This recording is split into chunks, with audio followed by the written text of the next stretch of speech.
Hi, my name's Toby Cook. I'm art director on Mandrake, and I wanted to share some of the work we've been doing recently on lighting and shadows.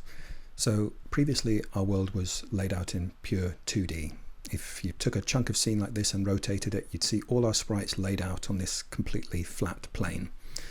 It's a fairly typical way of working with sprites because you can create the illusion of depth by changing sprite sorting depending on its height. So the lower down it is, the further forward it appears to be, and vice versa. But it's hard working with shadows if you don't have depth. So we made the move to true 3D, where we have our ground plane and we have our props standing on the ground plane, and we've converted many of our sprites into true 3D meshes that can cast and receive shadows.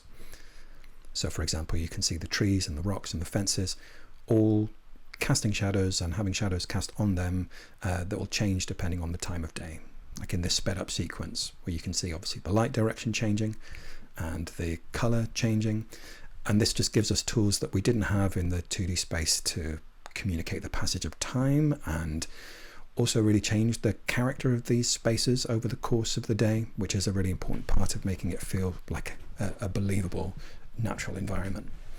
It also allows us to do very cool things at night. So the player will have a lantern that they can illuminate their surroundings with. And now, since these are meshes, we can illuminate them believably, and we can also cast shadows from them. So this is a big change for us that we are very excited about. One cool trick that, since these are meshes, we can rotate them slightly.